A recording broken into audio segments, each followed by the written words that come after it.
Dawn breaks slowly over London in the year 1348, but the city does not awaken with hope.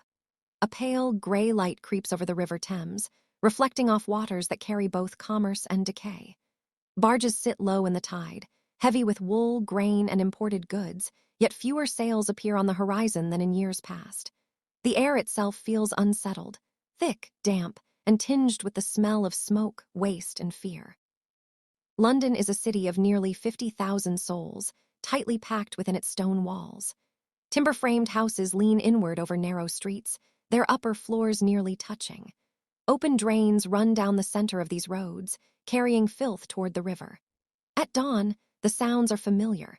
The lowing of cattle being driven to market, the clatter of wooden carts, the distant ringing of church bells calling the faithful to prayer. But beneath these ordinary noises lies something new, a silence where laughter once lived, a hesitation in every step. Whispers of the pestilence have already arrived ahead of the disease itself. Merchants speak of entire towns emptied in France and Italy. Sailors swear that bodies are stacked like firewood in foreign ports. Some claim the plague rides on bad air, miasma rising from the earth, while others believe it is God's punishment for humanity's sins. Few truly understand what is coming, but everyone senses it.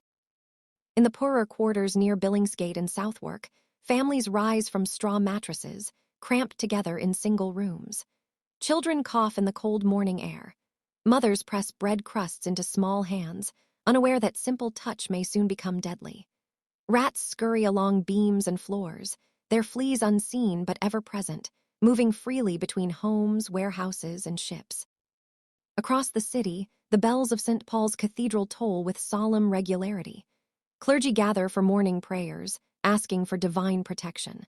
Some priests remain brave, tending to the sick despite the risk. Others have already fled, leaving parishes without guidance. Faith is both a comfort and a battlefield. Some cling to it desperately, while others question why God would allow such suffering. In the homes of the wealthy, life appears more secure, but fear knows no social boundary. Nobles seal their windows with heavy shutters and burn herbs, rosemary, juniper, and sage to cleanse the air. Physicians, dressed in layered robes, advise bloodletting and prayer in equal measure. They carry leather-bound books filled with ancient theories, none of which can halt what is approaching. The markets open late this morning. Traders are cautious, eyeing one another from a distance.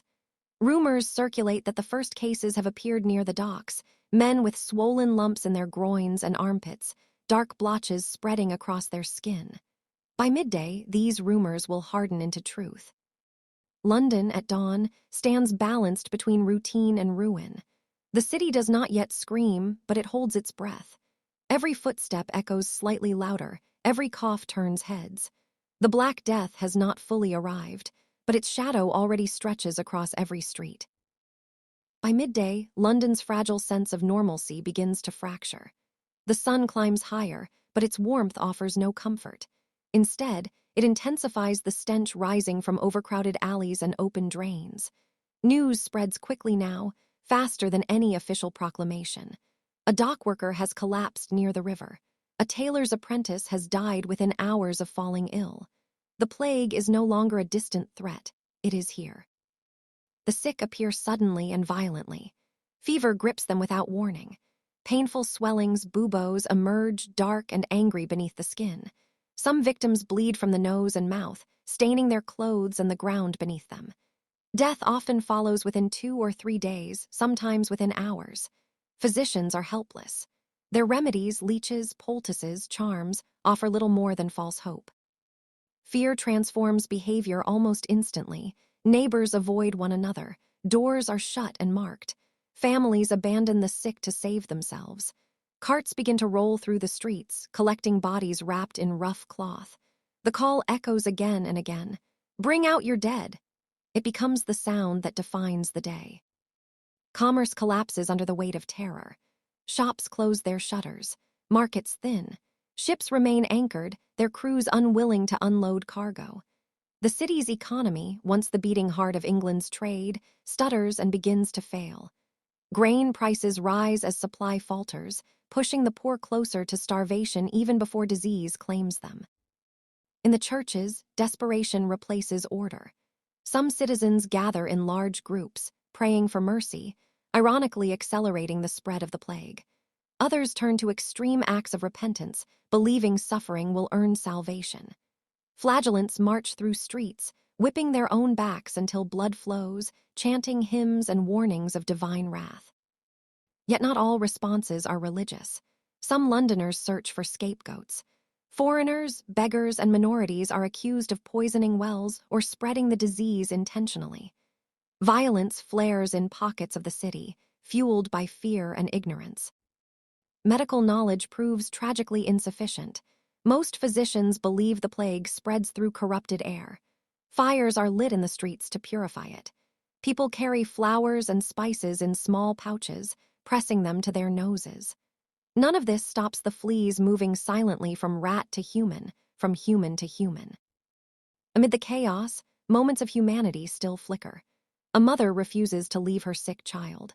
A priest stays beside the dying, whispering prayers even as he knows his own life is at risk. A stranger leaves bread outside a sealed door. These small acts of kindness stand in stark contrast to the growing mountain of corpses. By afternoon, burial grounds overflow. Mass graves are dug beyond the city walls. There is no time for individual ceremonies. The dead are lowered quickly, layered together, and covered with earth. The living avert their eyes, knowing they may soon join them. London at midday is no longer merely afraid. It is overwhelmed. Death walks openly through the streets, unchallenged and unstoppable.